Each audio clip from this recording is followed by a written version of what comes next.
The small roadside diner was nearly empty when Daniel Carter walked in with his 8-year-old daughter, Lily.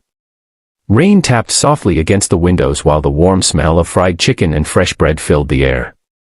Daniel looked exhausted after another 12-hour shift at the warehouse, but the moment Lily smiled at him, he forgot about his aching back for a second.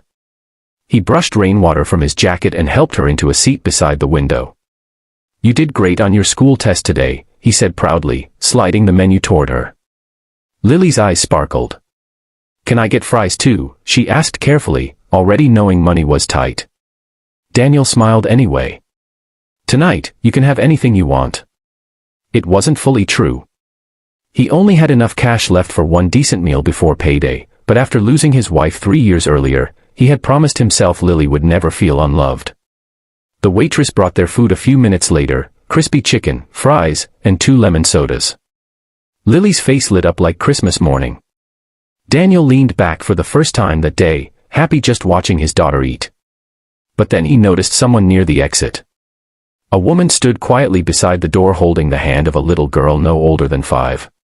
The woman's coat was thin and damp from the rain, her hair messy from the wind, and her tired eyes stayed fixed on the cashier. The little girl, however, wasn't looking at the counter. She was staring directly at Daniel's plate of food. Not in a rude way. Not like a spoiled child wanting snacks. It was the kind of stare that came from real hunger.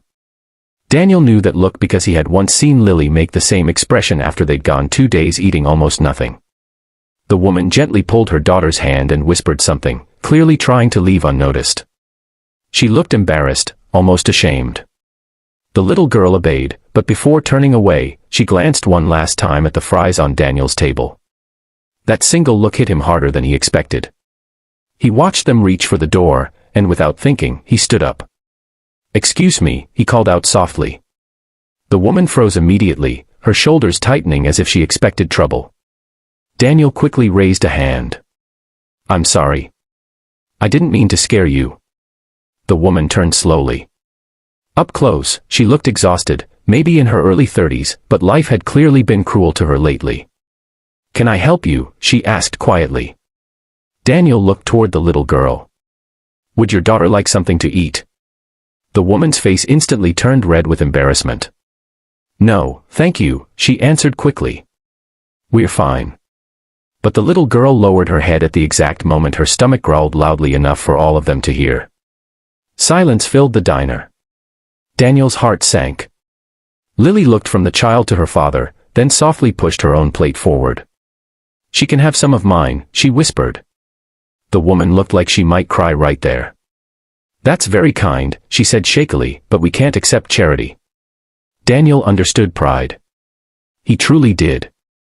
Pride was sometimes the only thing poor people had left. So instead of arguing, he smiled gently. "Then don't call it charity," he said. "Call it 2 dads and daughters sharing dinner on a rainy night." The woman stared at him for several seconds before finally nodding. Her little girl's eyes widened with excitement as they sat down across from Daniel and Lily. The waitress brought extra plates while the little girl ate carefully at first, trying not to seem too hungry. But within minutes, she was devouring fries faster than Daniel had ever seen. Her mother looked away, wiping tears from her eyes. "I'm sorry," she whispered. "We haven't eaten since yesterday morning." Daniel felt something heavy in his chest. "You don't need to apologize for surviving," he replied quietly. Over dinner, he learned the woman's name was Sarah and her daughter was Emma. Sarah had recently lost her apartment after missing rent payments while caring for Emma during a long illness. Since then, they had been sleeping in her old car. Daniel could hardly believe it. Emma looked so small sitting there in her oversized sweater, happily eating chicken nuggets like it was the greatest meal of her life. Lily quickly became friends with her, laughing and sharing ketchup packets like they'd known each other forever. For the first time in months, Sarah smiled too. A real smile. Daniel noticed how different she looked when hope briefly replaced exhaustion. When dinner ended, Sarah thanked him repeatedly and prepared to leave.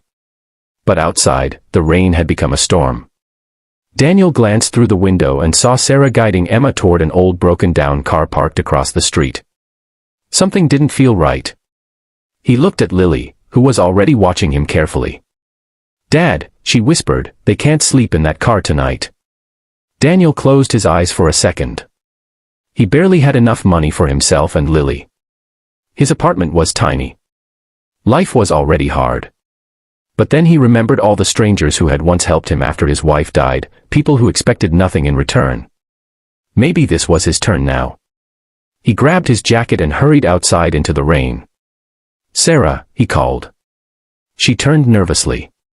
Daniel hesitated for only a moment before speaking. "I know this sounds strange, but I have a couch. It's not much, but you and Emma shouldn't stay out here tonight." Sarah looked shocked. "We can't do that." "You can," Daniel replied softly. "And tomorrow we'll figure things out." Sarah's eyes filled with tears again, but this time they weren't only tears of shame. They were tears of relief. Emma smiled brightly while Lily cheered from the diner doorway. And in that moment, standing under the pouring rain beside flickering streetlights, four struggling people who had entered the diner as strangers suddenly felt like something closer to family. Daniel didn't know it yet, but that quiet decision, the simple act of noticing a hungry little girl staring at his plate, was about to change all of their lives forever. And sometimes, that's how hope begins. Not with grand speeches or miracles. Just one person deciding not to look away. If this story touched your heart, don't forget to subscribe to the channel, like the video, and share it with someone who still believes kindness can change lives.